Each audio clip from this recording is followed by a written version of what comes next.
So here we are, going, just double checking everything, that we're going through this okay. Alright.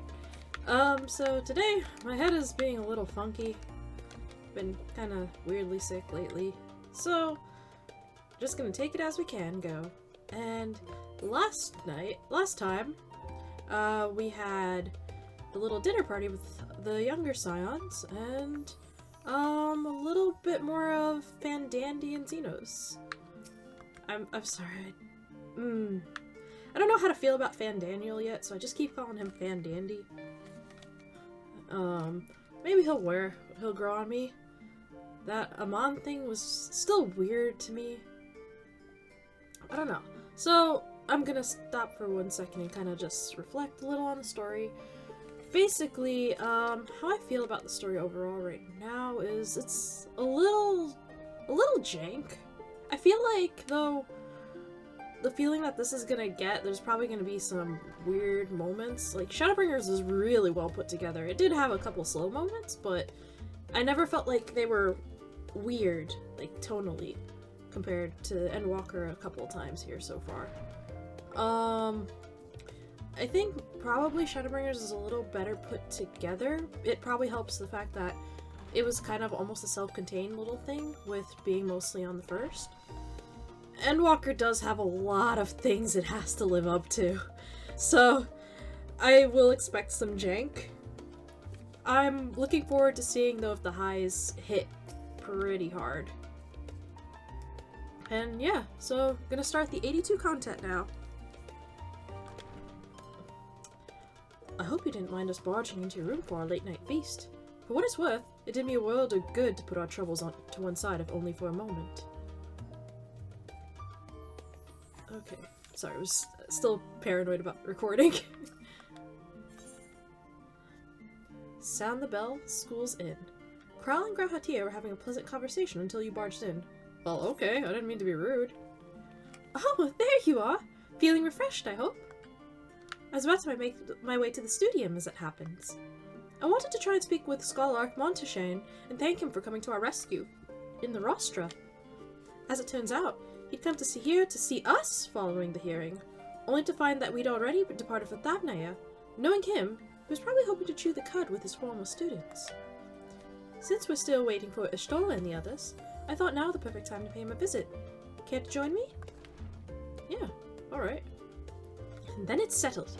The twins will be coming too, assuming Alphino can tear himself away from his new toys. I'll let you rally the troops while I go on ahead to Phenomenon. Considering my recent impropriety, perhaps I should avoid showing my face around the studium for a time. That might be for the best. If the others should return, tell them we will not be long. Ah, the cat has to stay back. Unlike some of the scions, I am not an alumni of the studium. As such, I have no acquaintances there I am obliged to visit. And while I would love nothing more to pore over the many great tomes of Phenomenon, I fear my presence here will stir up more unwanted trouble. So, for now I will be patient, much as it pains me to do so. Okay. I just realized my character's taller than him too! Gosh! My character is actually really short for a Highlander, so that's so weird, realizing a lot of the other scions are pretty short. Oh, Alphina's practicing. If father can master these fiendish contraptions, then so can I. They're fiendish? Huh? I guess because they're a little difficult. I know I had some weird time playing Sage before. Still do. Heading out for a stroll. So we're going off with Kral to go talk with her master. The Scholarch herself was here? In that case, what are we waiting for? I too am eager to see him, though I somewhat dread the thought of visiting the studium. I dare say our notoriety precedes us. Alphino, of all people, worrying over his reputation. And at our alma mater, no less. Well, wonders never cease. You'll understand soon enough. Up we go! Alright. I guess I could just teleport over there, right? Oh gosh. Studium.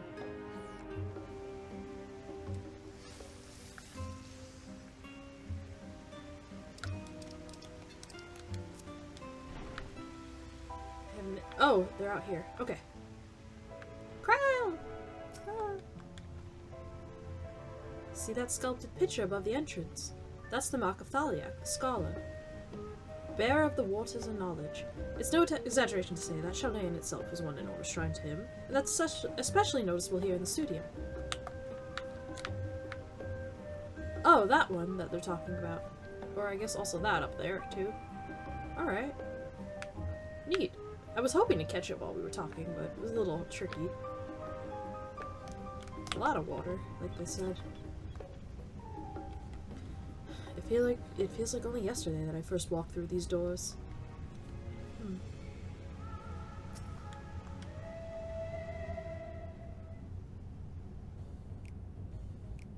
Oh gosh, this music.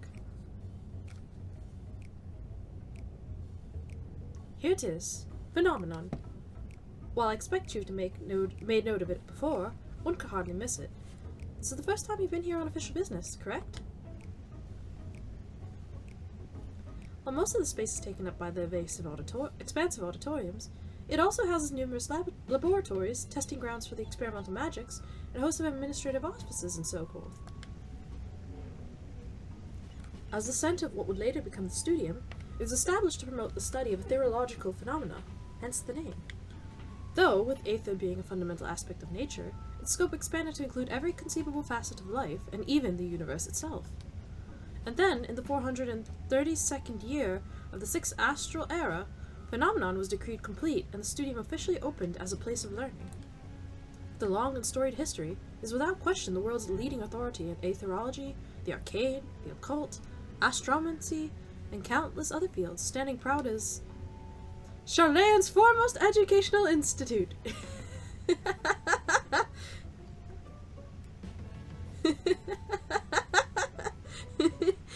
You always did enjoy giving the grand tour to new students. Indeed, I've long since lost track of how many times he has recited that same foppish speech. Such is his undying love for his old stamping ground. He was in top form back then. Youngest entered the studium, graduated with highest honors in magical arts and aetherology, undisputed champion of the debating chamber. Hold on, you both joined the studium at the same age, yes? And from where I stand, you're equally prodigious scholars. Nice of you to say, but Alphinaud actually entered a half a year before me, nor did I do well enough to graduate with honors, and I am certainly not the studium's most notorious master debater. In all respects have I ever been in his shadow. If nothing else, just remember that this was where the legend of Alphinaud Le Veilleur began. We should expect everyone to be fully aware of our recent escapades. Hopefully we'll be somewhat more welcome here than we were at the last stand.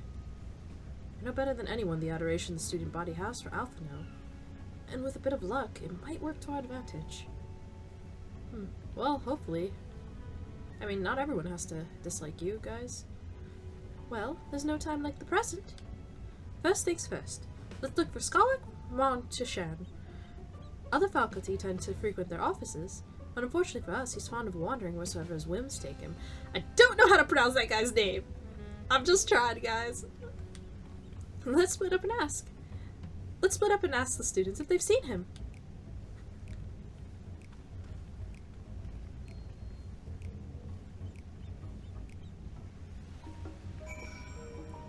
Alright, let's give this a go. Oh, I need to do the Christmas event eventually soon. Okay. Excitable student. Ooh, tiny Lala. That was Alphinaud Le Veilleur, wasn't it? The Alphinaud Le Veilleur! And he's with his sister, Master Baldessian's granddaughter. This can only mean one thing.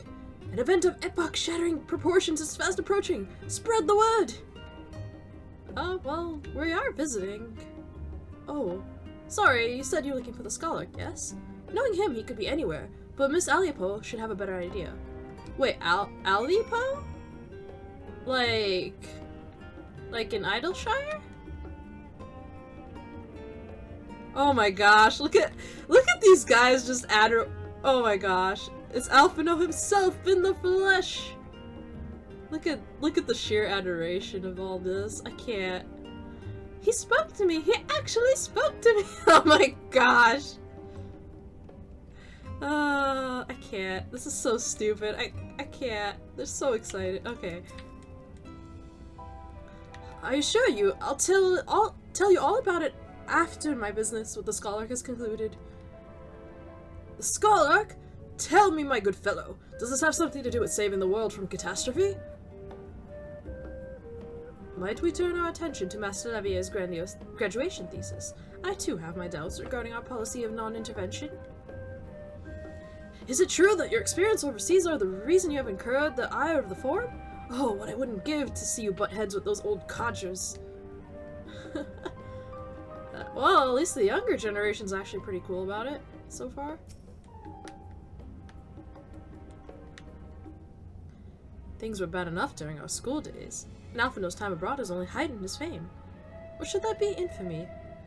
He had his rivals and detractors, of course, though most of them gave that up after his adoring fans set upon them like ravenous dogs. Alphino, on the other hand, never paid them much notice. They were simply beneath him. But now he's very much more attentive to people. He's changed a lot.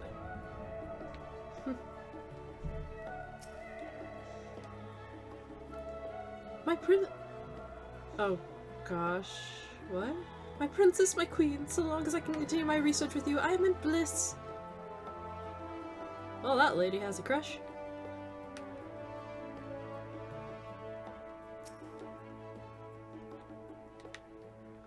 Phenomenon is something of a multi-purpose facility, used by lecturers and craftsmen alike. If you're looking for a learner's meet, it's through the last door on the left. See, this is like... My Highlander's pretty short compared to most other Highlanders. It's supposed to be, anyway. I don't think they're the shortest, but they're pretty short.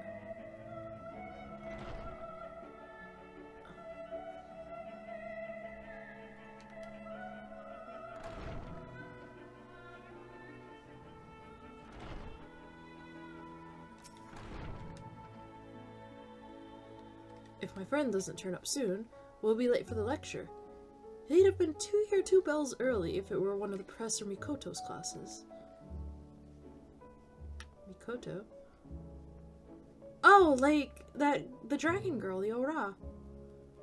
These people are just kind of chilling here.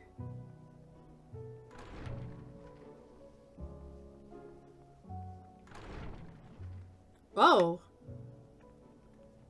Okay, this is pretty. Inageshi.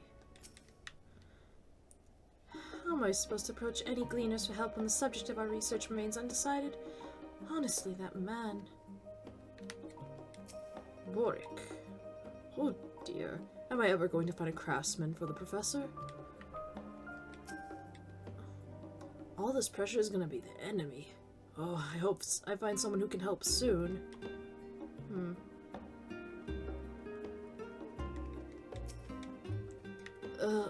Gods, Charlene must be spared. Oh dear, if only you were around to help me. Huh, everyone seems pretty stressed out in this room.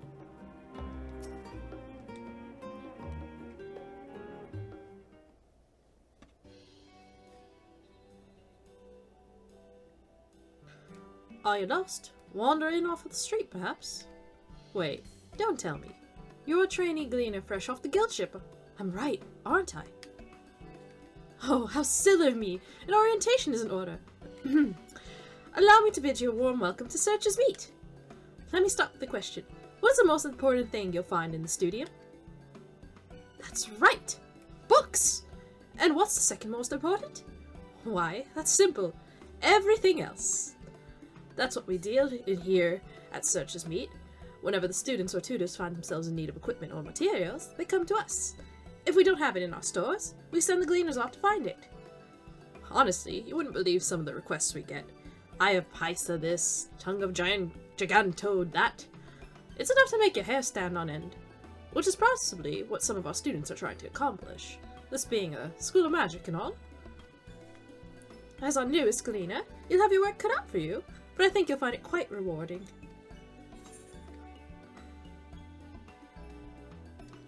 I've tracked down many miscellaneous knickknacks in my time, but I'm no gleaner. So what you're telling me is, you're not a gleaner? Yes, that's exactly what you said, isn't it? And you're looking for a Scarlark? I'm afraid we don't have any of those in stock, but I can... Oh, you mean him! He was here, but now he's not. I did speak with him shortly before you arrived, though. He said he was on his way to Maker's Meet. Go back the way you came, and you'll see it on the opposite side of the entrance. It's a laboratory of sorts, home to many rare and expensive curios. Not to mention alarmingly frequent accidents. If you lose your way, just follow the blood-curdling screams. Oh my god, okay. In the time it's taken me to tell you all of this, the Scarlark has probably already left. Best luck of finding him. I have a feeling you'll need it. Alright, thank you. Still points me in the right direction, at least. Oh gosh, the screams, though. Finding a worthy gleaner is proving tougher than I thought. Maybe I'm not suited to this line of work. Oh my gosh. So I guess this, like, eventually this will open up maybe into, like, gathering and whatnot.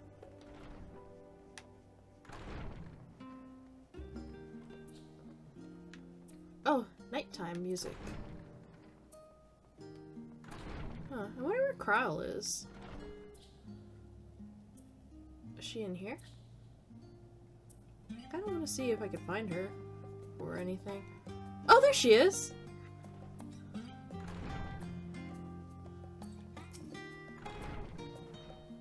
Unsurprisingly, the Scarlark is not in his office. It's not in his office. I did, however, speak with one student saw him not long ago, so he can't have gone far.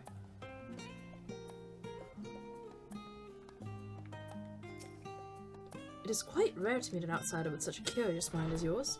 Class is not currently in session, but when they are, this place is filled with the sounds of students exchanging ideas and soaking up new knowledge. But that would affect the ethereal conductivity. Hmm? You don't look like a student. This isn't learner's meet.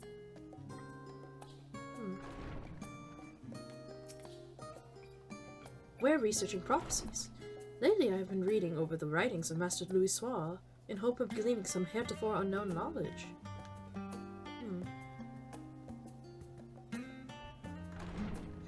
Alright, Maker's Meet. Level-headed student. Yes, the Scarlark was here a short while ago. He offered me advice on my current research project. Though we spoke at length, I don't recall him mentioning where he was planning to go next. When we parted ways, he went down the corridor, perhaps to one of the auditoriums. It's strange seeing Maker's Meet so empty. People usually treat it like a common room. Yeah, there's like no one here. That's weird. Considering they mentioned that this place is always busy with lab stuff and whatnot. Okay, so auditorium, I'm guessing... Oh, it'd be probably one of those little rooms then. So I guess here? Alright, so he did end up here. You know, considering there's a bunch of people here, I probably should have guessed that. I was wondering why they were there.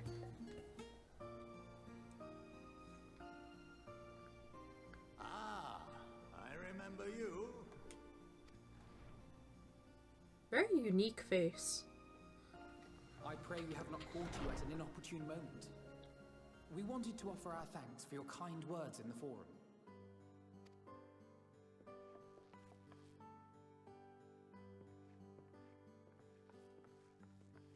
Well, I could hardly let that inquisition go unchallenged. I've always believed that curiosity should be nurtured, not stifled. Thankfully, a majority of my colleagues agreed. A slender majority, aye, but a majority nonetheless. Had the vote not gone our way, we would be having a very different conversation, if any at all. Though I'd like to think you would have not given up on our cause. I'm told you paid a visit to the annex afterwards. Yes, that's right. I was hoping to speak with the grandchildren of my dearly departed friends Galuf and Louis Soir in a less dour setting. But it seems I just missed you. Yeah, I guess. Because, yeah, we would have been off the first boat If that.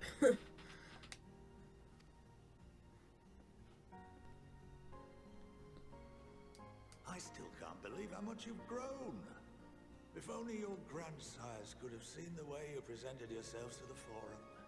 My, it fair brought a tear to my own eye.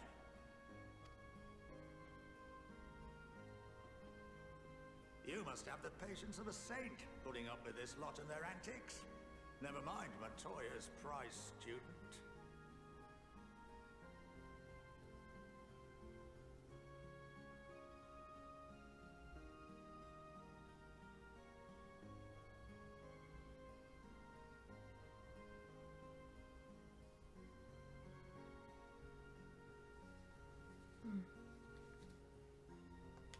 Sorry, I was checking something. Luckily, I know a thing or two about managing unruly younglings. If you ever need advice, don't hesitate to ask. I mean, they're fine.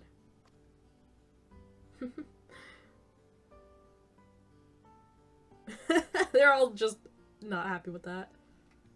If I may, there is a rather more pressing matter we wish to discuss. What can you tell us of this duty that the Forum must fulfill? Nothing, I'm afraid. Like all humble servants of the Forum, I am sworn to secrecy.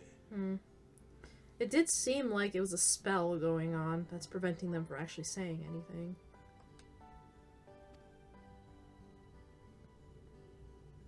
Or rather, I couldn't tell you if I tried. Our duty is of the gravest importance. Furthermore, if the particulars were made public, it would incite widespread panic. So he's kind of telling us without telling us at the moment. As such, those entrusted with this duty have been bound by an enchantment, which prevents us from speaking of such matters without the express permission of the Forum. How is that even possible? It's been some time since I last gave a lecture. Please, take I a mean, seat. it'd be neat to learn. I wonder if it would come back up again. Maybe there's a way to break it too. Everyone's like wide-eyed and like, huh. I'm okay with this.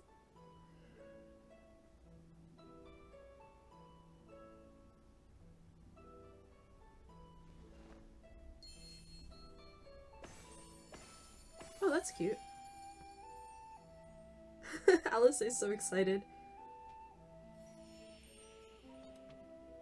Did he... We shall begin by reviewing the fundamentals of etherology.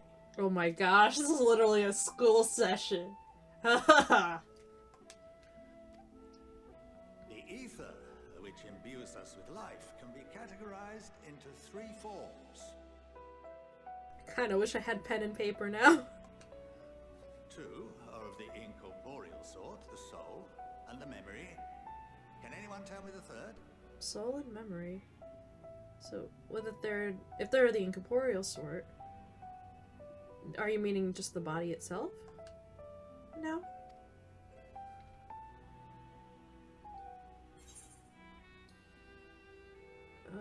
I guess just corporeal ether, right? Unless you were talking about magic. Yes, very good. Oh, okay. He was talking about, so, body, mind, and soul.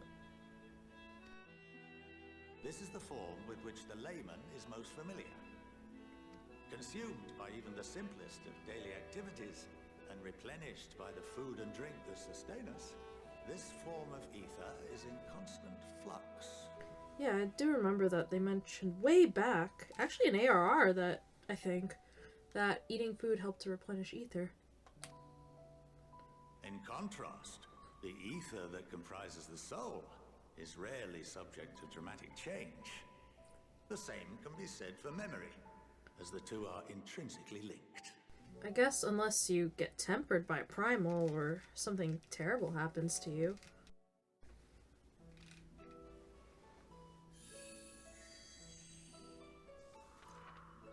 Now he's just being extra and fancy. Picture the soul as paper, and memories as words written upon it. Welcome to the Hydria? I don't know how to read that last one. Now, what would happen if that paper was doused with ink? The same type of ether as comprises the memories. Wait, memories have their own ether too? I guess if you could change other people's memories if you do that.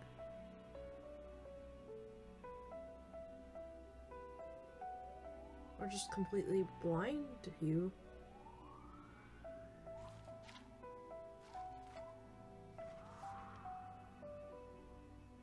It would blot out everything that was written. Precisely.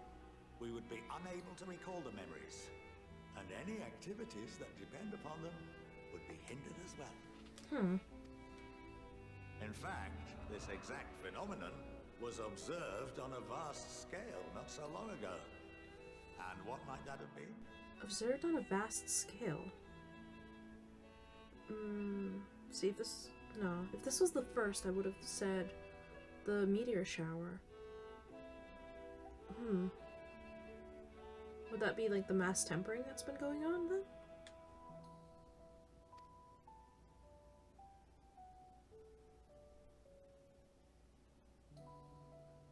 The 7th Umbral Calamity. Oh, right! Because everyone forgot about the Warriors of Light and a lot of the events that happened. The people of Eorzea vividly recall Bahamut breaking free of the Lesser Moon and raining hellfire down upon the realm. But no one could seem to remember the events that followed immediately afterwards. Yeah, like they couldn't remember Phoenix and everything like that. Indeed.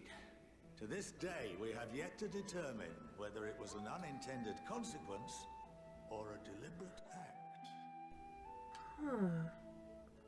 The enchantment which binds me and the rest of the Forum is based on a similar principle. And yes, it is a contravention of the Charlian prohibition against the practice of memory manipulation. So if it's something that serious that they're breaking their own rules by manipulating the ether of people's memories, ugh. Only when a new member is inducted and told of our great duty are they subjected to the process. A necessary evil. You have my word that it would never be used to manipulate the populace. I should hope not. But can this enchantment be dispelled and your memories restored? If 9/10 of our members give their approval, then the process may be reversed. Then, and only then, would we be able to speak freely to others of our sacred duty. But, so I guess it just prevents them from talking about it, but they can still remember it? It's weird. Barring that, we must wait until we return to the ethereal sea. Oof.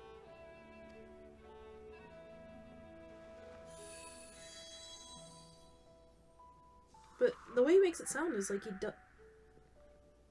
For there we will be purified, the blots upon our souls washed clean. Yeah, but the way he's making it sound is like they're not supposed to remember it at all, but they're still going through it. It's so weird. I just have to figure that they just can't talk about it.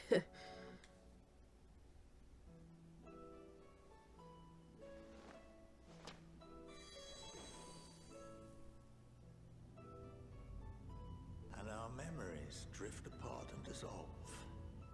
Rather defeating the purpose, I suppose. Yeah, that's not gonna get you anywhere dying just to tell someone, right? Oh. Gosh, please not another Moan Burrito situation.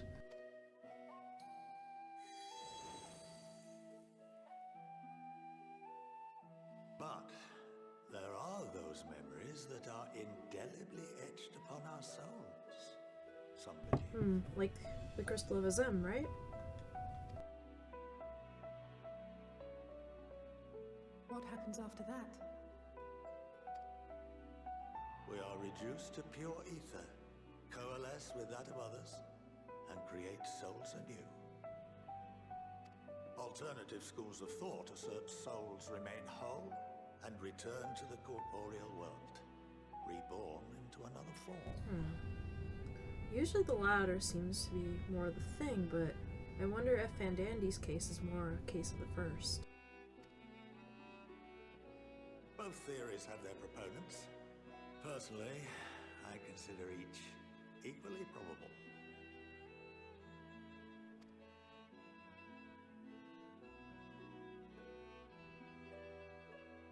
Bluebird is thinking pretty hard on this, huh?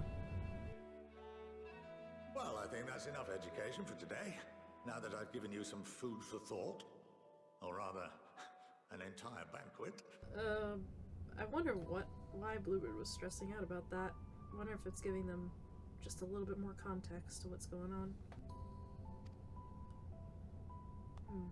And does this mean that there might be memories dredged up? That the Warrior of Lights do know? At some point? Because the Crystal of Azem wasn't technically really our memories, per se. It was the memories of another. I would remind you that although I'm unable to assist you with certain matters, the resources at my disposal may still be of use to you. I'll arrange for you all to be given the run of Phenomenon. Of course, as associate to our alumni and the students of Baldessian, this privilege is extended to you as well, my friend. Thank you. Not much of a scholar, but... Oh, and I suggest you speak with Ki Aliapo. She's well known among the artisans of Sharlayan, and her network of contacts may prove useful in your search for knowledge. I wish you all the best in your pursuits, wheresoever they may take you.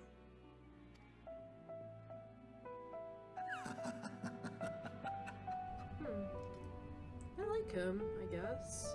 I am a little concerned, but I like him. And I really... You have been granted the run of Phenomenon. If you are game, Kialpo will put your artisanry into good use. Okay, so she is crafter-gatherer, maybe. Alright, yeah. So that was a bit of food for thought. I do wonder if that means, yeah. I do wonder if that means, like,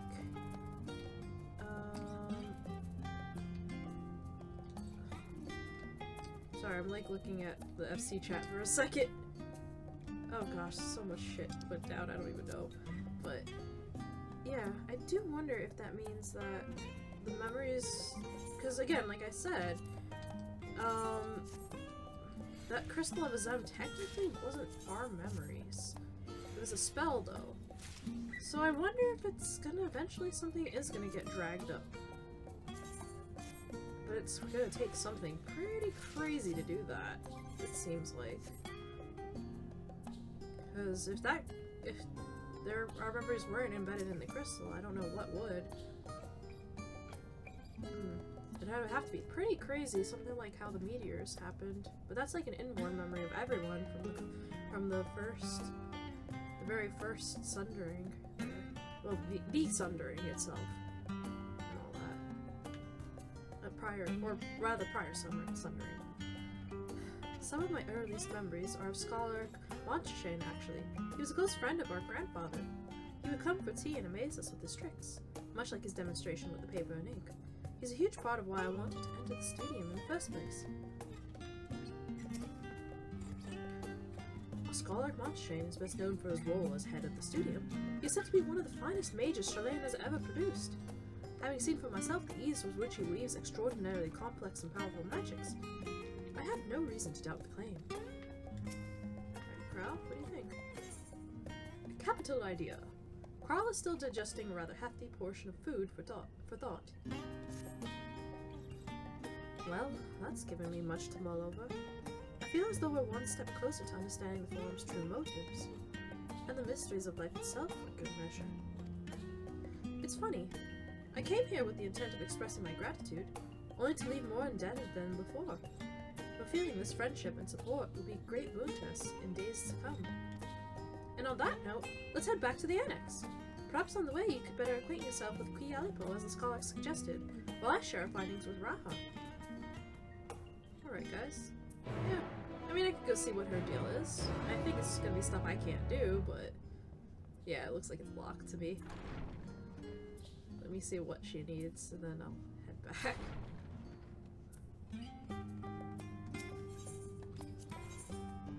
Disciples of the Lander Hand. Okay, yeah. So I'm only right under 80 for some of my kit classes. Let's see, like, yeah. So, Fisher's 79, Botanist is 78, and Miner's 74. I should probably get on that at some point. Eventually. And my crafting classes, we don't talk about my crafting classes. One day. Years of playing this game and I will never be self-sufficient. Alright. Let's see. Decian Annex.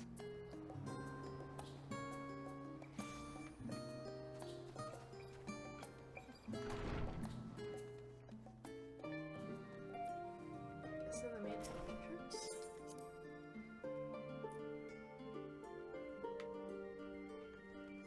Heh. Estinian returned not long after we departed for the studium. A shame that he missed the chance to attend our lecture with the scholar. Or perhaps not. Having spent most of the time in Thamir, I've yet to fully grasp the lie of the land here in Chilean. Even finding my way to the annex proved a challenge. Well, yeah. You'd better not let your guard down around Key. One small favor becomes another, then another, and before you know it, you'll be running to the other side of the world in search of a bottle of wine or some rubbish. Then again, it might make for a welcome change of pace from your usual heroics, and as the Scarlock said, it could also lead to interesting discoveries. That's true. I mean, what is gathering but suffering? It seems I've done an adequate job of relaying Scarlock's Monteshane's lecture to Raha. Given experiences in the fields of souls and memories, he had no trouble understanding it. Oh yeah, he's probably the best one out of all of us about this, considering all the stuff that he did just to get us back here.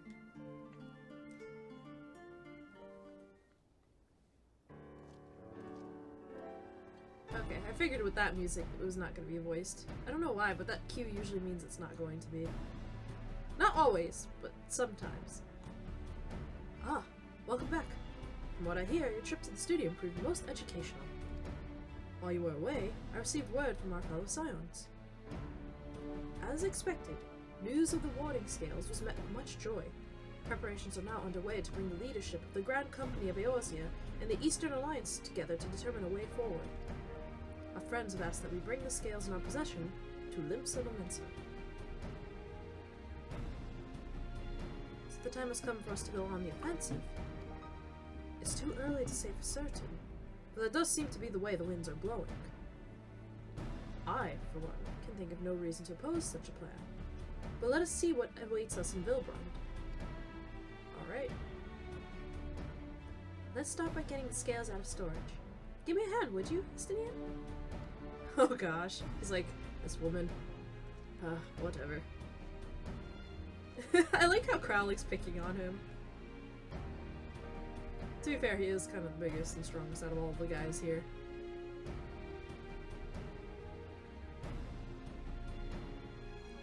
Whew. I didn't realize these crates were so heavy. I shouldn't complain, though. Vritra and the alchemists of the Great Work put their heart and soul into each and every one of these scales, so you must treat them with the utmost care. Are you not coming with us? As much as I would like to escape the Forum's watchful gaze, I have little choice but to stay behind. We're already on thin ice, and if I, in my capacity as our official representative, were found to be consorting with foreign powers, well, you can imagine how that would go. I shall remain here, and do my utmost to avoid ruffling any more feathers as I wait word from Master Matoya and our other allies. Aww. With luck, we'll soon have good news of our own to share. Ah, what kind of of miss Crow coming with us. I like that she was with us for a little chunk. I hope she gets to come with us more often. The tide is about to turn. I can feel it. Tolimsa Lominsa! Alright. Is what I want to say, but I have so many bad feelings. If you learn aught of interest, be sure to let me know. In the meantime, I will do what I can to aid our cause, though I fear that will be precious little given the circumstances. Yeah. They really have Carl on the hot seat, and I know she doesn't want to lose the connections here, because then we'll definitely not be able to come back. Alright. Alright, Limsa Lumens is where we're going then.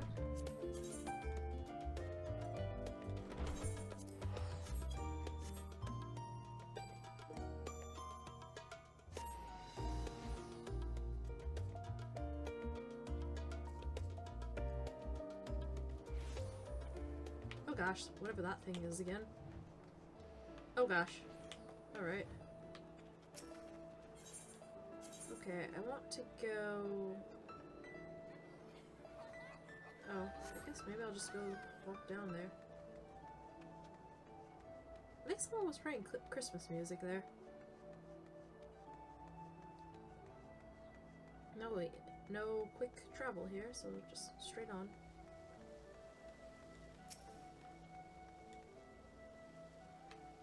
I was told to expect you.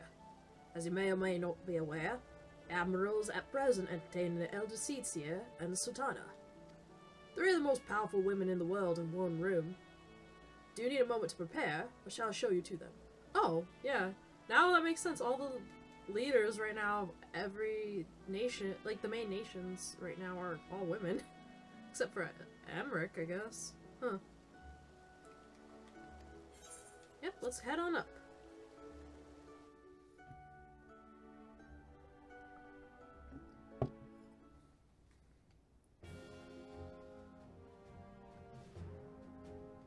My apologies for calling you away from Charlene at such short notice. On the contrary, we are honored and grateful, and pleasantly surprised to be joined by such esteemed company. It is only right that this discussion be conducted in person. We are locked in a war of attrition. Our forces struggle to contain the threat posed by the towers. It is only a matter of time before we are overwhelmed. Victory will only be claimed through decisive action, and we have taken the initiative to set the wheels in motion. It is reassuring to learn we are all in accord. But might I ask what your plan entails? Alright. It hinges entirely on the warding scales and our ability to utilize the potential to the fullest. During your time in Charlayan, the allied nations have been engaged on separate fronts with no end in sight. To make matters worse, a surge in abductions of kobolds, Sahagin, Ixal, and Ananta have given rise to an increasing number of primals as well. But your triumph at Razad Han has given us cause to hope once more. The time has come to free ourselves of this menace, and it is you, the Scions of the Seventh Dawn, who have shown us the way. While the bulk of our forces will continue to hold the Telophroi at bay, we will dispatch our finest to strike at the enemy's heart. Garlemald. These brave few will be the Ilsabard contingent. Okay then. Like, oh gosh, like Asahi's expecting. To think such progress has been made in so short a span.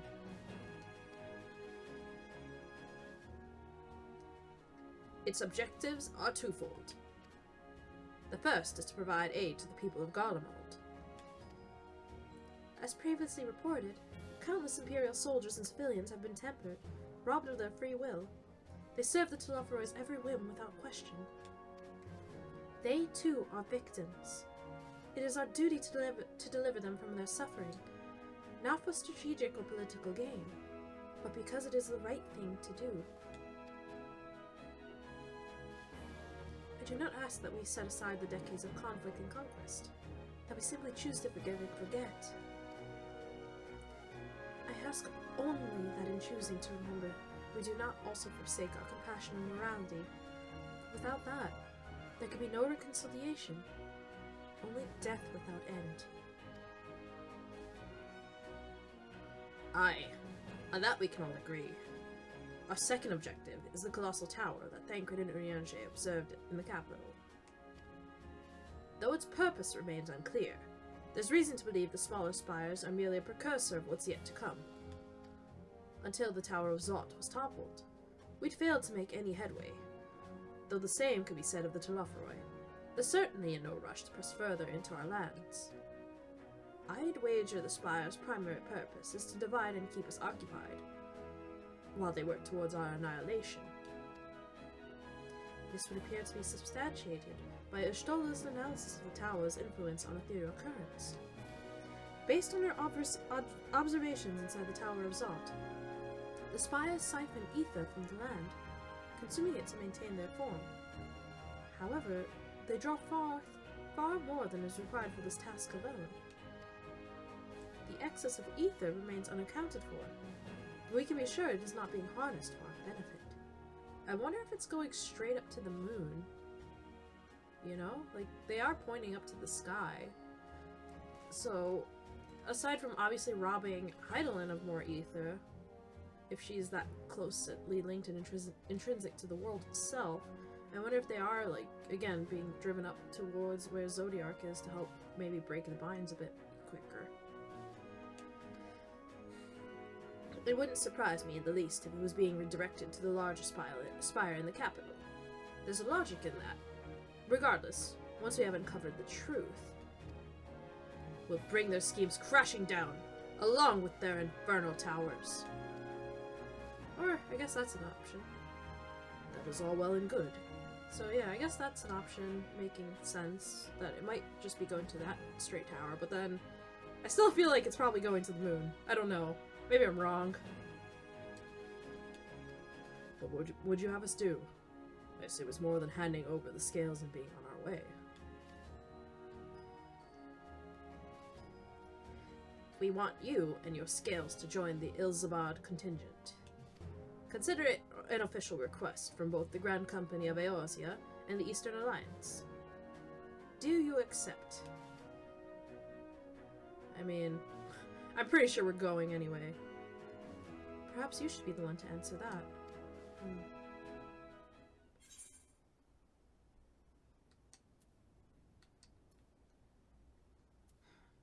For the people of Galamont.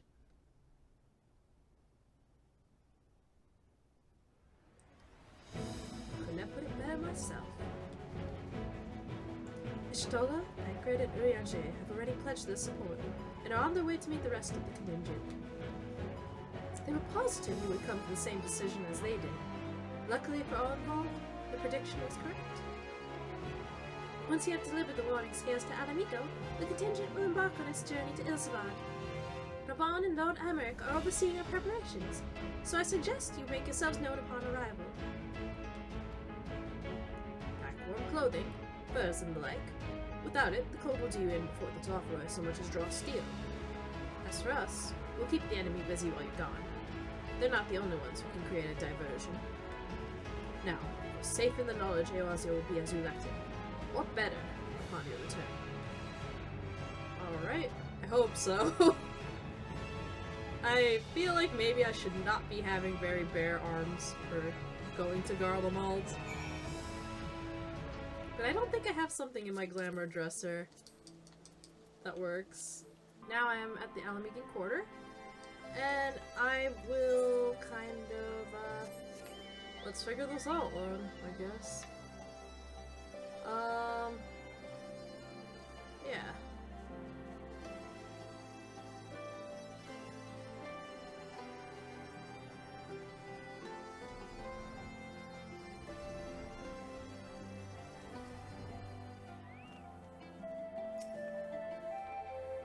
I must quiz Thancred and Urianger on the conditions we can expect in Garlemald.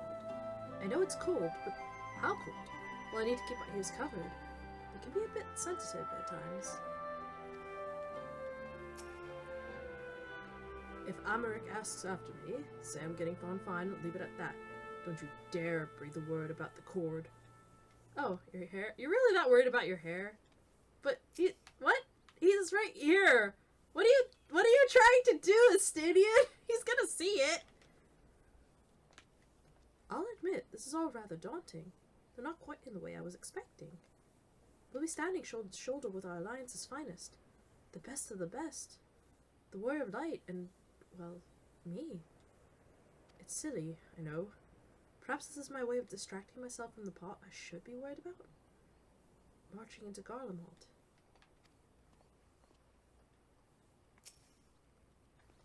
You know, I'm quite looking forward to seeing who's been selected for the Ilzabad contingent. I've a few people in mind. Care to make a friendly wager? Maybe Elise, I guess? Ah, fancy meeting you here. I trust our mutual friend is settling into life as a scion. Collaboration was never his forte. The moment the fighting ended, off he'd go like a gaily cat swept up in a strong breeze. But rest assured, he will always be there when you need him. Probably. Oh gosh, I'm putting him on blast.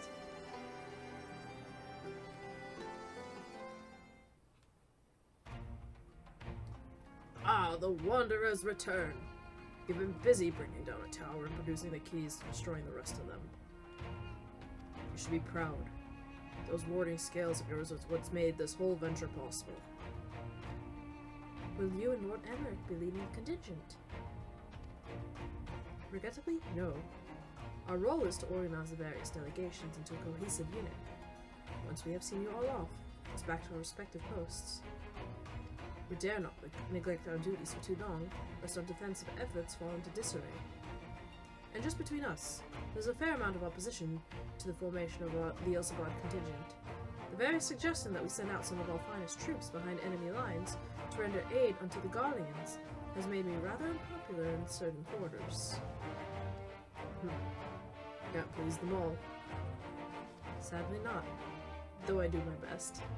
Truth be told, I'd much rather be at your side, charging into the fray. Alas, I have battles of my own to fight, where words may serve me better than any blade. I hate to say it, but Lord Americ's struggles mirror my own. For the time being, the best we can offer you is the peace of mind from knowing that Eorzea is in safe hands. As you fight the good fight in Ilzabad, and I and the other commanders will do what we can to convince a naysayer that our cause is just. Thank you, both of you. We meet again?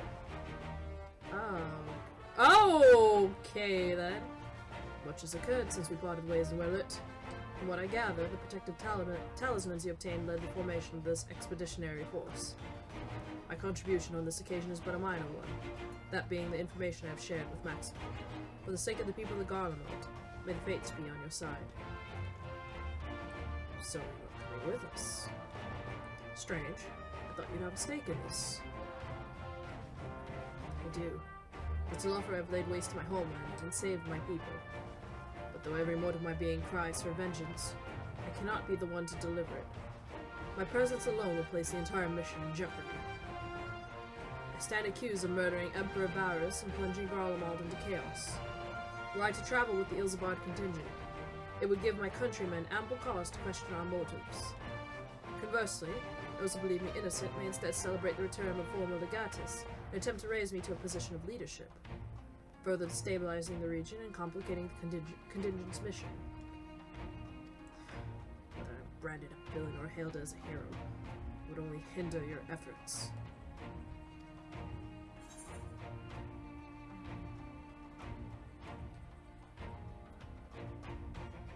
Well, I doubt they'll be pleased to see the champion of Eorzea and Garlean soil as well.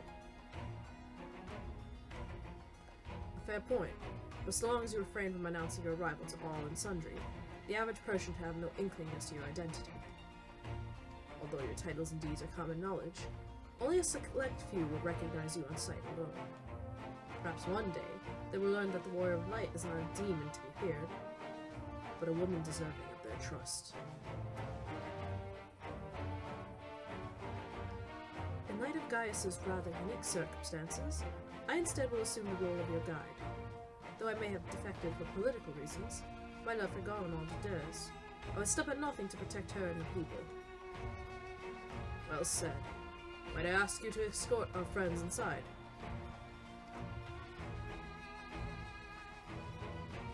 You might even bump into an old acquaintance or two. And if I don't see you again after you depart, may the Fury guide you and protect you. All of you.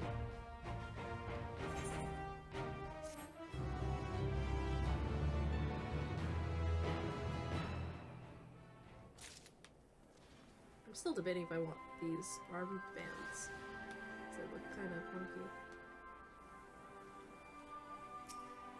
So that's Gaius Balsa. The horrors he must have seen. Many of his own making, I do not doubt. Oh gosh, there's so many people here.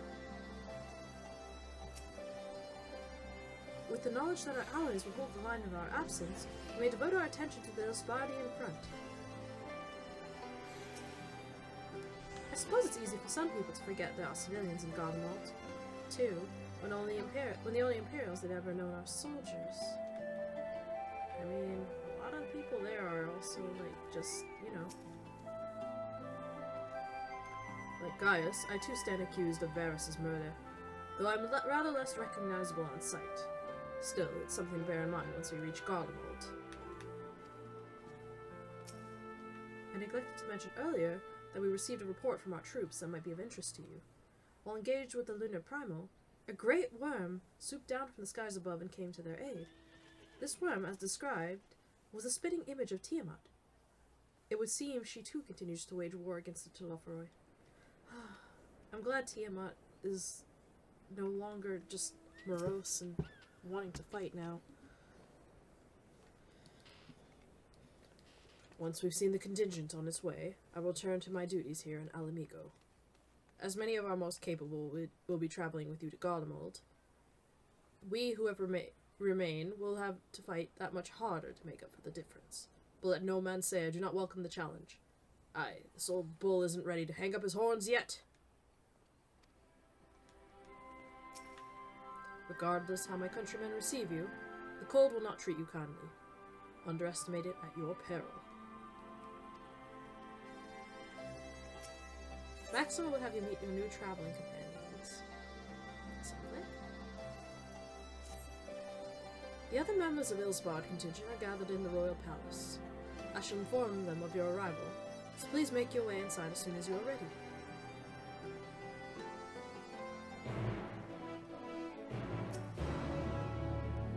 Alright, same thing, it looks like. Oh, okay. The remaining members of the Scions.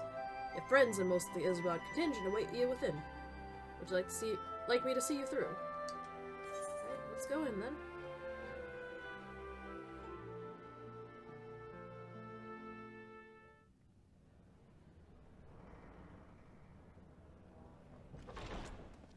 By the 12.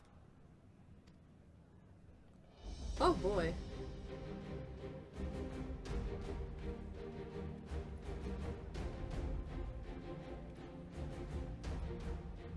Glad you could join us. I hope you don't mind, but we went ahead and started without you. As you can imagine, our traveling companions were eager to become acquainted. 'Tis a rare thing indeed to see such a diverse and talented group of individuals assembled for a single purpose. We fight not only for the sake of Eorzea, but for the entire world, including the people of Garlemald. Much rides on the efforts of the Ilsabard contingent. Is Lise coming with us? That's Pippin, and there's a bunch of the Thaumaturge Guild, and those are the Monk Guild? And those are the like Bard questline guys? Oh, and Alcazolka!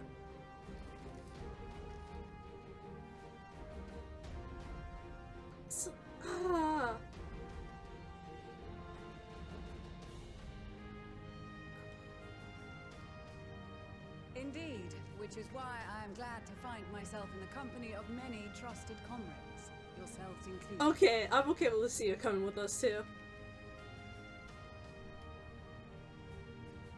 Lucia. I have come at the behest of Lord Emmerich, who has honored me with the role of Ishgard's representative. For the good of all nations, not least my former homeland, I am determined to see this mission through to its end. We have a hard road ahead of us, but walk it we shall, together.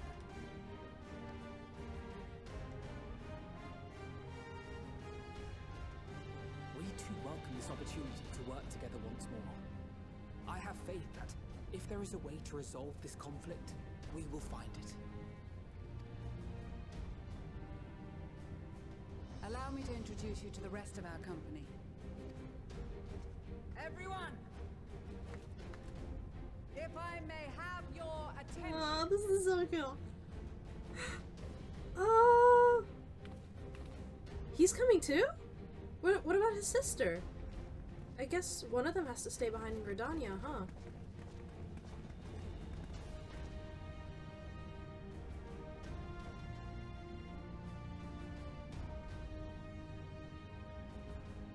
Might I ask you to speak first?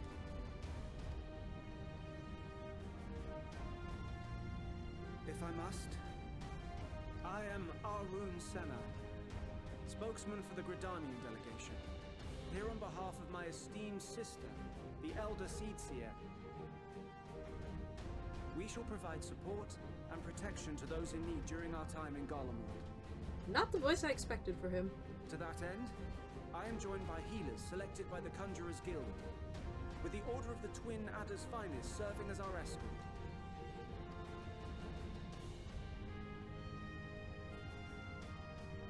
Of course, with an experienced white mage such as yourself accompanying us as well, those requiring more involved treatment will be in safe hands. Raya O sends her regards, by the way. Oh, I love that they're doing callbacks! Suppose I'd better say my piece. Sickard, you? Wait, I know you. The name's Sickard, in case you've forgotten. Truth be told, I'd rather you had forgotten. Anyway, the Admiral asked Captain Hillfield to send his best, and for whatever reason, we picked me. Of course, if I'd refused, I'd be the laughing stock of the bloody executioners, and my reputation's taken enough of a keyhauling as it is. But more importantly, like any pirate worth his salt, I know when you're staring down a storm, you gotta trust in the commander of your ship. So if the Admiral wants us to go to Garlemald, not for plunder and glory, but a promise of peace in our time, then that's what we'll do.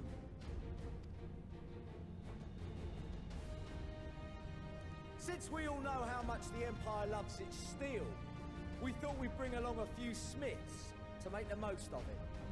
Give them a pile of scrap and they'll cobble together anything you fancy. I love how serious the little Vincents look. Of course, just like the Gridanians, we got fighters of our own. We might have come with a more constructive purpose in mind, but we're more than capable of cracking skulls, believe you me. Gosh, I love this. Well, you're certainly raring to go. And again, so are we. The most dependable warriors of Uldar and Alamigo have assembled at the Sultana and General Aldin's behest. If Garlemald has truly fallen, then the whole place is likely to be crawling with Telophoroi. We'll need plenty of troops to clear and hold a path for others to follow. That's where we come in. Naturally, Marshal Terrapin and I will be leading from the front. Gosh. It's been some time since I last saw you in your element on the battlefield. From what I've heard, you've become pretty fearsome yourself. Master Matoya, the avatar of destruction.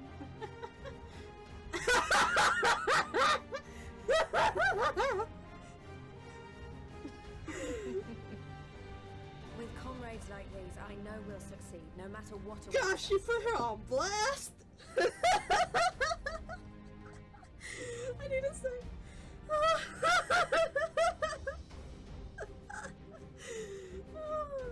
Please, that was great. Thank you for that. And then we might finally get a chance to enjoy a good long rest. But until then, let's give it our all.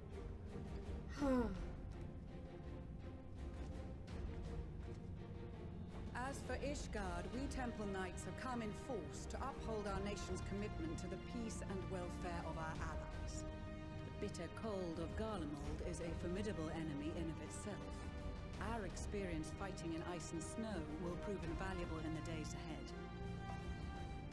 Accordingly, I have been designated commander of the Ilzabard contingent. I will do all in my power to provide you with the leadership and guidance you require. The four high houses, House Hylinard foremost among them, have arranged for a host of machinists to join us on our mission. Their knowledge of Imperial Magitech is sure to be a great boon. They will address any problems of technical nature together with the smiths of Limpsa Lamidsa. There is another awaiting introduction. Lord Emanolain! Ah, yes. Emanolain de Forton, at your service. Though, lest there be any misunderstanding, I should stress that I've not become a fearsome warrior while you were away. Rather, far from it, actually. My brother, in his infinite wisdom, decided this would be an excellent chance to make something of myself. Oh, and fight for world peace and all that. But, should the opportunity arise for a spot of ballroom dancing, I will be your twinkle-toed gentleman of light.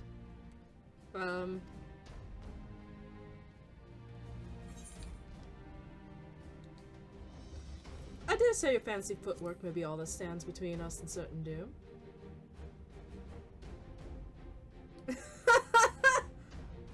Huzzah! I cannot wait to regale Honoroa with my tales of daring do. I believe that concludes introductions for the Grand Company of Eorl. She's so done with this. Our allies from the Eastern Alliance were due to arrive some time ago, but it would appear they have been delayed. Would that be the Shinobi of Dome? Actually, they've been tasked with relaying messages back and forth between the various Eastern nations. According to Lord Hien, however, an equally capable company of warriors has been sent in their stead. Oh, are we talking about the people of the steppe? Out of my way, you preening Oh, fool! we are talking about the people of the steppe. Oh, and Bozia, guys. Forgive us for coming late. We are the delegates of the Eastern Alliance.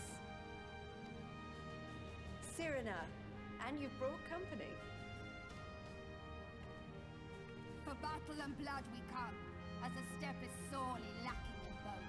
No towers befoul our lands, so we marched on those of Doma, only to find them beyond our reach. And now our thirst for slaughter will be slaked. No quarter to the enemy! Sadu Hatun, no. We go to make peace with the Iron Men, not war. Warriors of the steppe, we've heard many tales of your bravery. We welcome you as allies. And these other ones you have brought. So, Bosian cats and Ibelis Sierra, right? Members of the Dalmascan resistance group, Lente's Tears. Hey guys. And the Bosnian resistance. Between them, they have a wealth of experience in espionage, and are particularly adept at infiltrating Imperial facilities. Which is fortuitous, since Garlemald's domain is so vast that I could never hope to handle reconnaissance duties all by myself. Dalmasca, Bosnia, Alamigo. All lands which have suffered the tyranny of the Empire. I would never presume to question your motives. Nevertheless, I must reiterate that our goal is to aid the victims of the Telophorol, the common folk of Garlemald. And they are victims, make no mistake. Though I understand that many may struggle to see them as such. You're more right than you know. For every one of us that aren't answered the call, there were a dozen that refused. Not only in Alamigo, but everywhere we went. And who could blame them? The Empire's always been the enemy. But after seeing what we've seen, fighting and working against and with Garleans, there's no denying the simple truth. They're just people, no different from you or I. They've got their share of liars and murderers, but so do we. So do we all. Fordola, who once swore herself to Garlemald, has proven herself a trusted ally time and time again. Every Eorzean here knows Cid Garland, the Imperial defector who shared with us countless technological wonders. Gaius bloody Balesar himself is working to help rebuild Whirlid, a nation he once conquered. So you can believe me when I say that every fighter here understands and accepts that the Imperials are not monsters and are deserving of help. Or at least that they were able to put aside their feelings for the greater good. It won't be easy, but we're all determined to make this world a better place. Gosh, this is so hopeful. What lingering concerns I may have had were clearly unwarranted.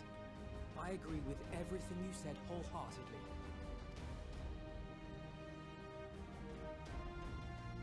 Then we are in accord. Now, let us review our strategy.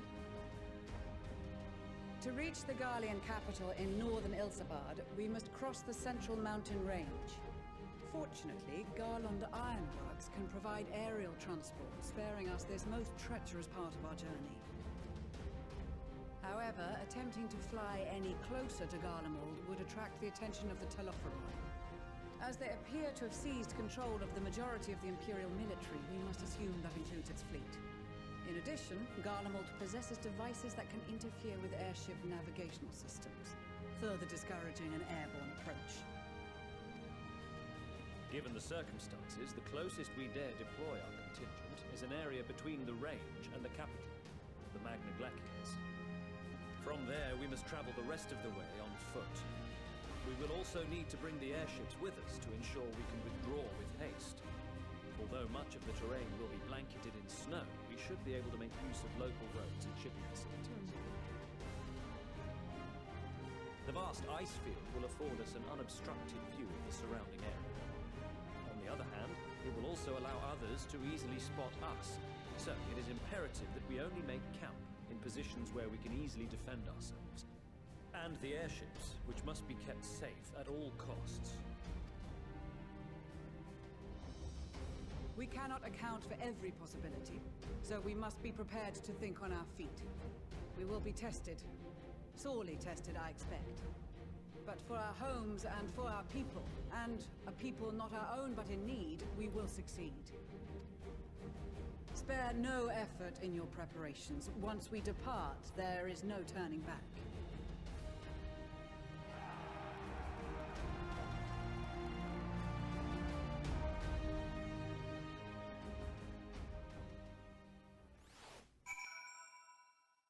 Alright.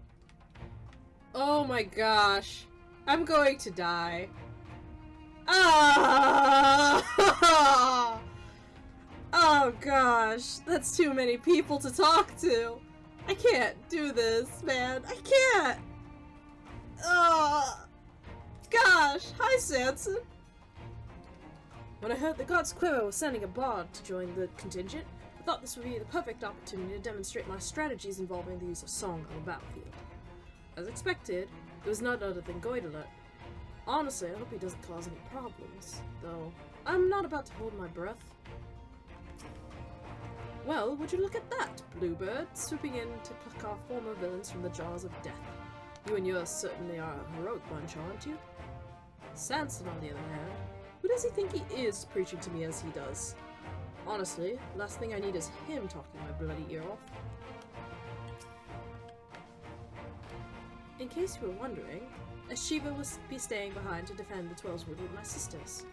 She was of the opinion she would make a useful addition to our contingent, but was eager to make good on her vow to accompany me as well, which was flattering, but ultimately it was decided that her skills would be better put to use keeping our homeland safe.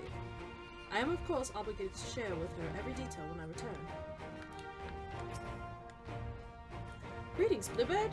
The time has come for us Marines to show our valor upon the battlefield. All who see us will know our name and quake before our might. To victory! Come hells or high water! Till the Empire failed, Gallians were the only ones we was allowed to impose tariffs upon at sea. Weren't easy pickings, but I made myself a pretty guild. Since they've been so generous to me and mine, perhaps it's time I return the favor and give a little something back. I am here representing the McBarters Guild. It's my job to keep the Smiths out of harm's way. Mind you, with them hammers of theirs, they can put up a fair fight themselves. With a bit of luck, this will be over and done with before you know it. Maybe when this is all over, you can pay the Axeman-Master a visit. Still tells all the new recruits about the time he killed Kuhata and avenged that boy's parents. I remember it like it were yesterday. Often his father told me of the struggles faced by Alamigo in the days of occupation, and I too have crossed swords with the Empire on many occasions. The Garlemald has long been our bitter enemy. Her Grace has elected to bolster Ilzabard contingent with members of the Immortal Flames. As representatives of the Sultanate, we are one in our commitment to the cause. We came as quickly as it could. We would follow your example and devastate the Telovra with the full extent of our powers. Were it not for your brothers, Busi, we will return soon enough. I'm so glad I found you! I have for you a letter from Master Haman. Let's read it together, shall we? Now let's see here. I've every confidence that your fists shall bring the Telovra to their knees, and should you espy any beautiful maidens thereabouts, perhaps sing to them my praises? Charming, Master! Well, more fool of me for thinking that letter would contain something actually inspiring. Let's just, forget this note exists and focus on the battle ahead. Gosh damn it.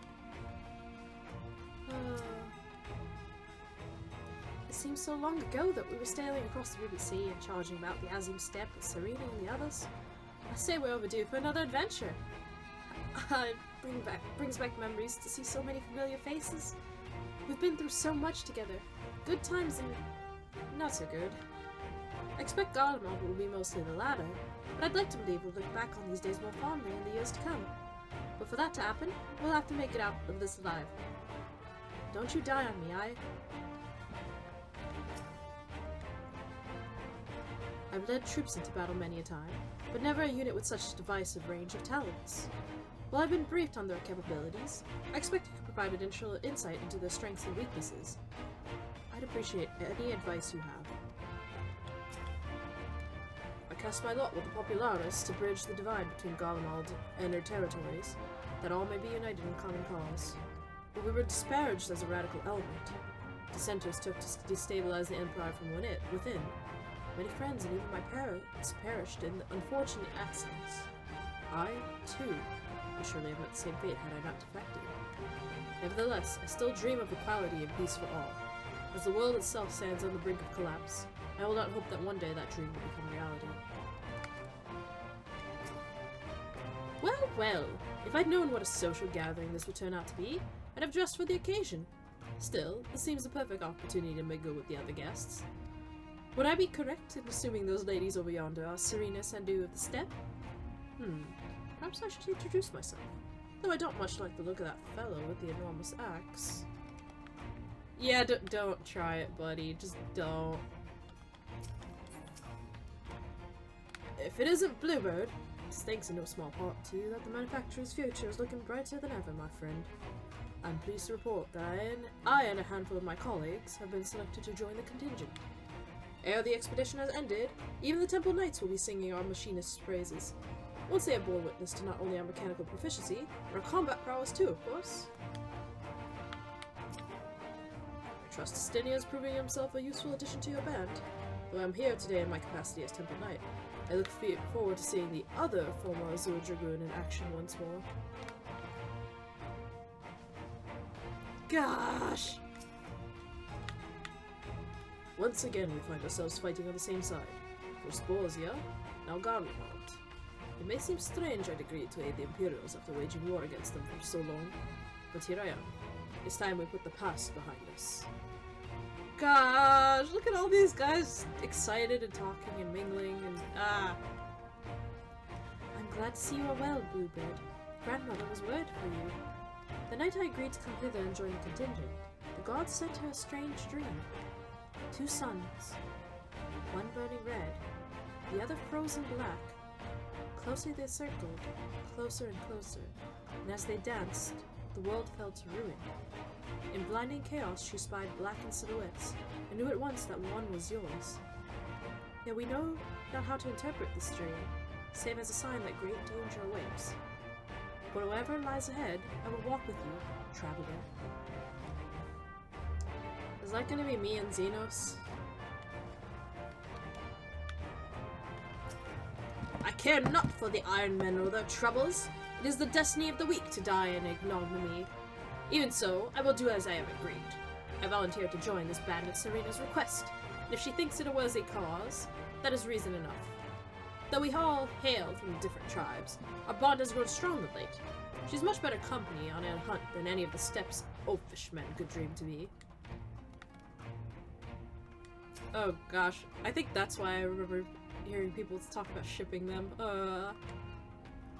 With the mole champions of the Nadam and the Dothal having sent so many here, I had thought to defend the steppe in their absence. And I would have done so were it not for my step-brothers. They urged me to grant our allies the sun's might, that his radiance may deliver them unto victory. Though I must tolerate the presence of this feral Dotharli dog, as first among my brothers, I could do no less than accept this challenge.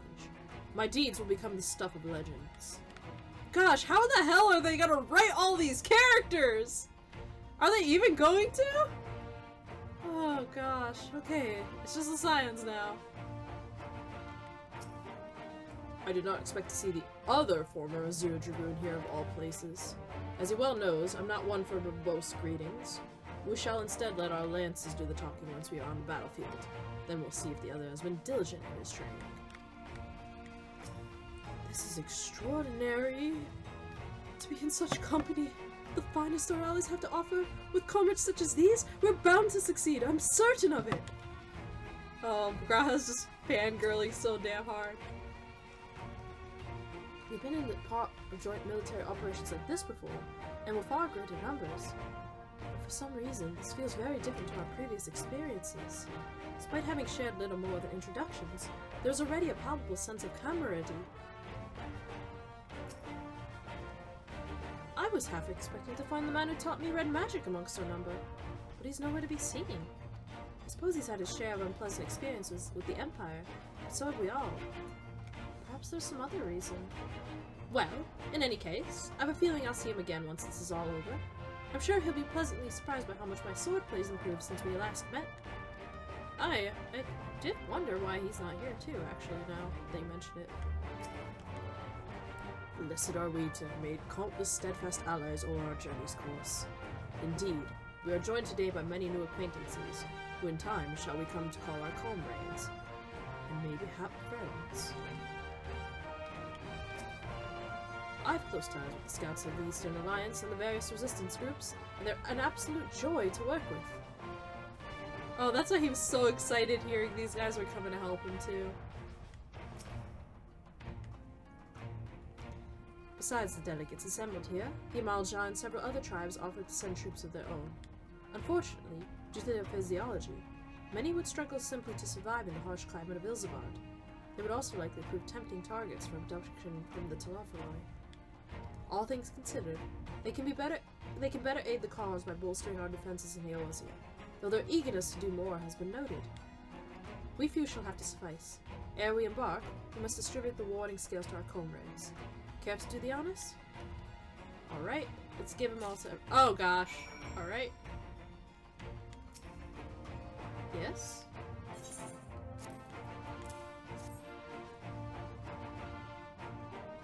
So these are the famed warding scales. Not for me and my men, I see. I myself am especially grateful for this opportunity to visit distant lands. I wish to follow in the footsteps of Master Atowa, and learn all there is to learn of the star we call home. Indeed, that is the primary reason I volunteered to join the expedition. To journey outside the Twelves Wood, much less enter into Imperial territory, is a rare privilege afforded a Pajan. Not that I'm tagging along to see the sights. The Garleans would benefit from my healing magics, as would our comrades, should fighting break out. I hear you got something for us.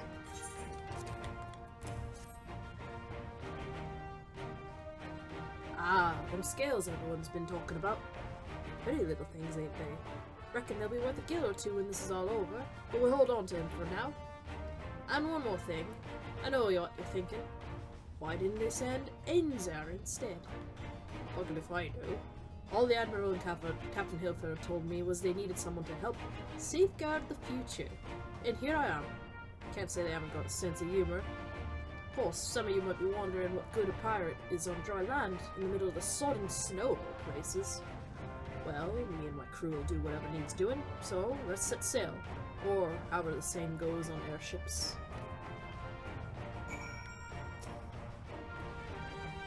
That a set of warning scales, I spy. Not that I would know what they'd look like.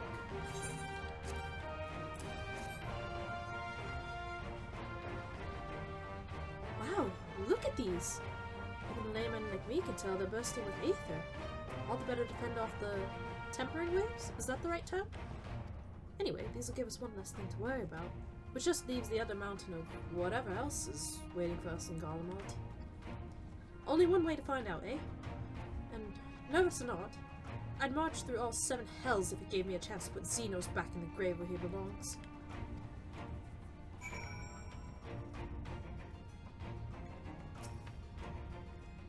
Warning scales for the Ishgardian delegation, I take it.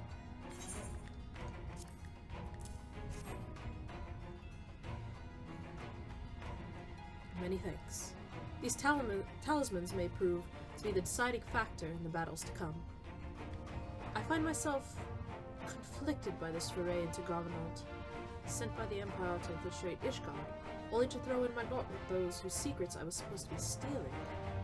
Now I lead a mission to save the countrymen I betrayed. That is doubtless why I was chosen by Lord Emmerich, who would have me put my extensive knowledge and former ties to good use. I will not disappoint him. For the future of Ishgard, Garlemald, and the world at large, I will lead us to victory. We heard it would be cold in Garlemald, so we came prepared. Some of you are not dressed for the cold, though. Oh, the talismans! We are to keep these close at all times, yes? I will see that no one misplaces theirs. Ah, and before I forget, I have a message from Hien.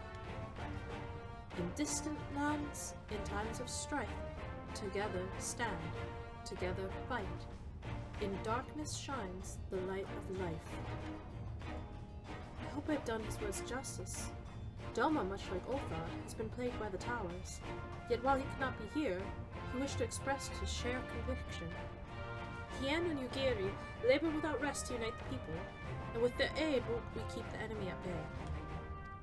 And we of the Steppe and Eastern Alliance will repay their efforts by ending this war.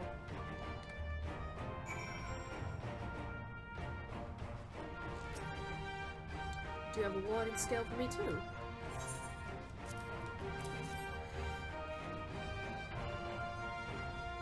Thank you for this, and for going to such incredible lengths for the sake of my people. Though I have little to offer in return, I would impart some advice if I may. You have been told by many to wear the cold of Islabard, and I cannot stress enough that this is no token warning. I will be distributing specially made warm tinctures, courtesy of the Alchemist Guild, but understandably, that they are no substitute for proper protection.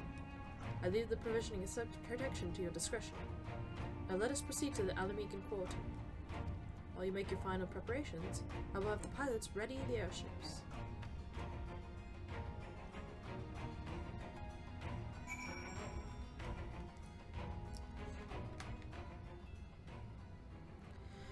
That was a lot! Gosh, okay. Since my revival, I've been lax in expanding my limited wardrobe. Think we have time for a quick trip back to Old Chilean? I call it a rather fetching coat. Preparations. I've got my armor and my lance. What more could I need? It's something of a constant refrain that we require warmer clothing. My present garb may be lacking, fur collar notwithstanding. Concoctions to fortify the flesh against wind and cold are commonly sold in the Oldan markets, though they are of dubious provenance and efficacy.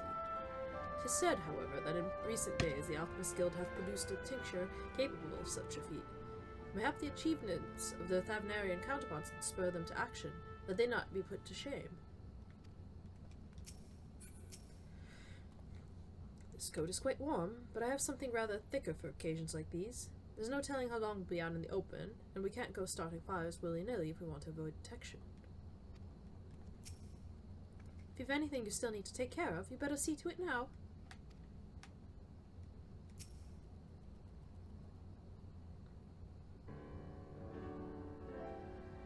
This is our last chance to make ready before we set forth. You needn't worry about Urian, Jay, and I. We still have what we wore in Garlemald before. The Stynian claims to be quite warm and toasty beneath his armor, and since he spent a fair bit of time up north recently as well, I have no reason to doubt his words. Most of the others will be borrowing Grand Company stock. The rest of you could do likewise, I suppose, provided you're not overly concerned with style. Not to put too fine a point on it, but I wouldn't be seen dead in one of those ridiculous overcoats. I've only had time to find something to my liking. Hawk! Is that the cry of the Scions in need of a tailor, I hear?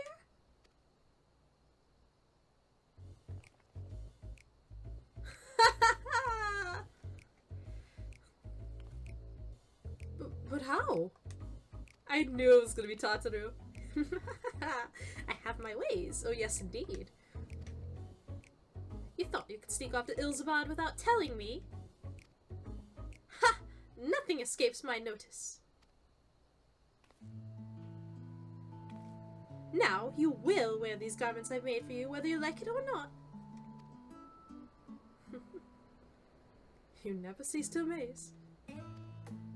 I was wondering if they were going to give everyone outfits. But why do you need a new outfit as well? Wait, are you coming with us? What? No, of course not, silly. It's all in the name of fashion. Rather, the pursuit of the highest quality fashion.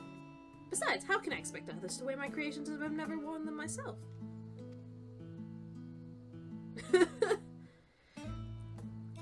I did have one other thing to share. Argmus and Bloida finally returned from assignments in faraway lands. They'll be staying at the Rising Stones for a while to keep an eye on events through Eorzea. Since they'll be running things back at headquarters, I was wondering if I could lend a hand in Charlayan? Oh, why not? You can keep Krell company in the Bundastian Annex. Yes, we'd love to have you there. And I heard Argmus and Bloida did a fine job carrying on in our stead while we were lying comatose. With them in charge of the Rising Stones, we have nothing to worry about. My thoughts exactly. Also, while I'm confident you won't go collapsing again, because a certain someone who shall remain nameless isn't in a position to transport your souls to another world. If anything similarly disastrous were to happen, I'd be well positioned to do something about it. Anyway, I've got a few things to take care of, and then I'll make my way to Charlayan. I really do hope these new clothes are enough to keep you warm in Garlemald. It's not much, but it's the only thing I can do for you, other than pray for your safe return. Which I will, every day. Let's not keep the contingent waiting any longer. Alright, let's get going then. Here are your winter willies, handcrafted by yours truly. Oh, I get a coat too? Should I wear it?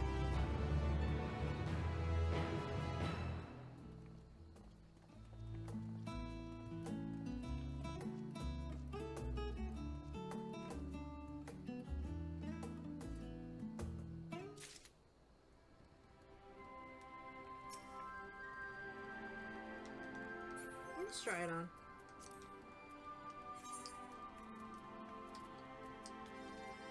Oh, it's not in my inventory. I have too much stuff. Okay, let's try this on then.